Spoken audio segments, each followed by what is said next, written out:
Good morning, everybody. It is Friday, September 29, 2023. My name is Matt. This is Daily Crypto News. Did you update your iPhones? Did you update your Mac OS? We have Sonoma now, and actually it's pretty damn nice. I don't know why I'm talking about this. I'm just actually kind of stoked to have, new gadgets to fiddle with and explore. Speaking of gadgets that we're probably going to be fiddling with and exploring in the future, did you see this Mark Zuckerberg and Lex Fridman podcast the other day that happened in the Metaverse, where they used photorealistic avatars of themselves talking to each other? It was absolutely amazing. If you did not see this, then link is in the show notes. And this is kind of like what Apple is trying to do with Apple Vision, and I think Mark beat them to it. But in true Apple fashion, you know what's going to happen is Mark's going to do this. They're going to refine the tech. They're going to refine all of the functionality, and then Apple will steal it, rename it to Apple Vision Max. Anyway, let's start today with Asia Focus and Sarah. Welcome back to Asia Focus, a weekly section of Daily Crypto News focusing on the Asian crypto scene. I'm Sarah, JK Remote. My email is sarah@dailycryptonews.net. Starting off with some heartwarming news from my home, South Korea. There have been a lot of concerns, many more concerns than excitements in Korea around blockchain, the structure of industry development, and when a new paradigm begins, the stance of the government is usually very conservative. I don't think this is a problem of only the Korean government. This is just how centralized government works in a sense. New things to figure out, new things to regulate, more work, more change, more trouble. That's where they come from. So, blockchain technology and cryptocurrency also got a similar response from Korea. But as you also know, Korea has a huge purchase power and activities in crypto. South Korea used to be the third largest market for Bitcoin trades in the world, coming in behind Japan and the United States, according to a report by BBC back in 2018.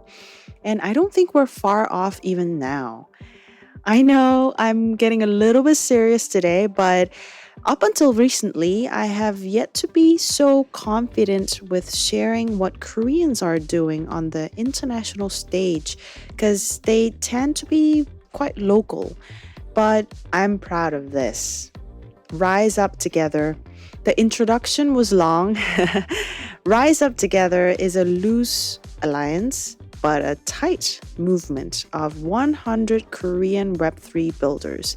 It consists of 100 Korean Web3 teams driven by Deserve Labs.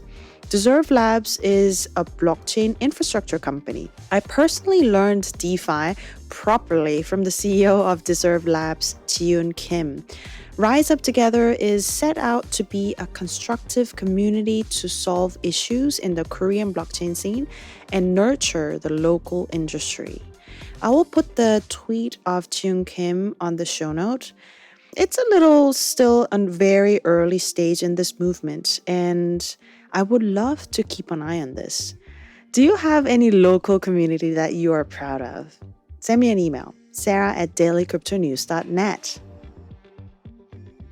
The Bank for International Settlements, BIS, and the central banks of France, Singapore, and Switzerland have successfully concluded Project Mariana.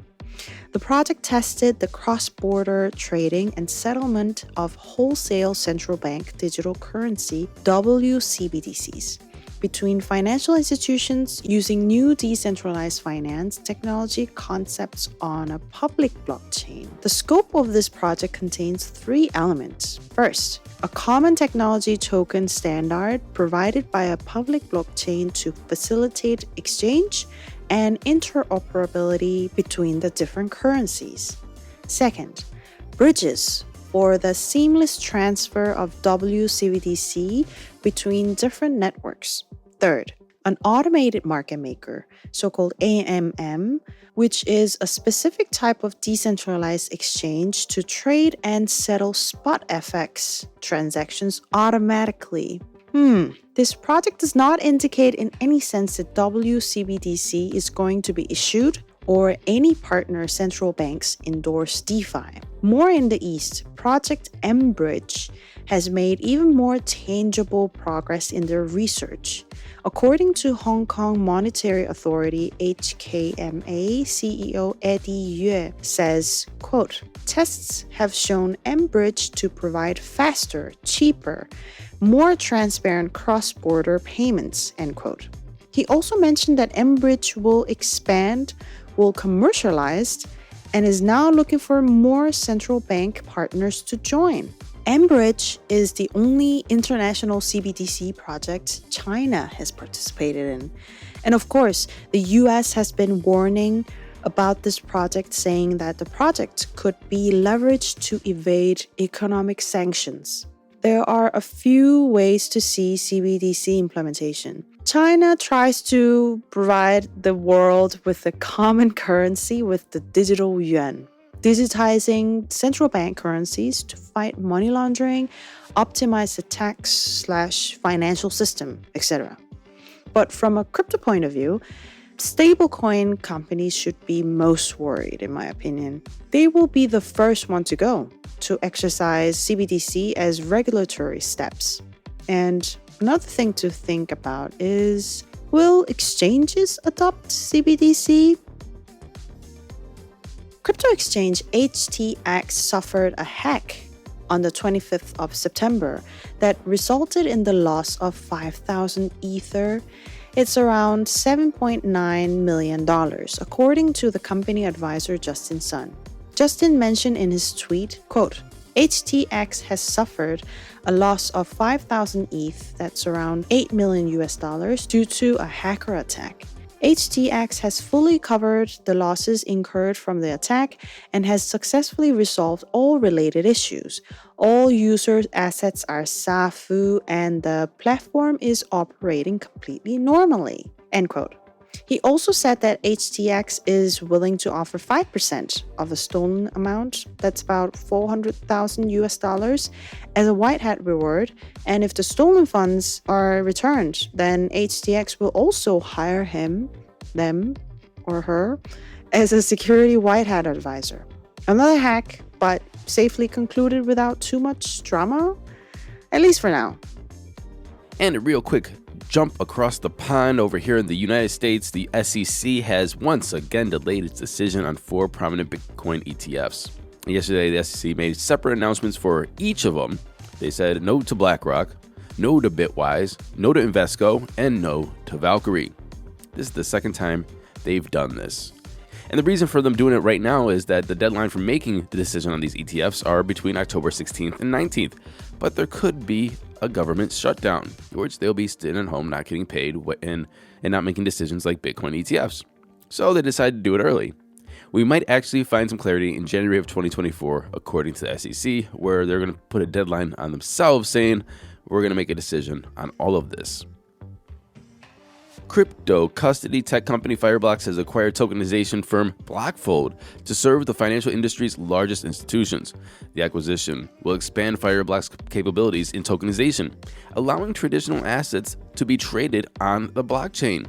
And this is going to include token customization, orchestration, and distribution and advisory.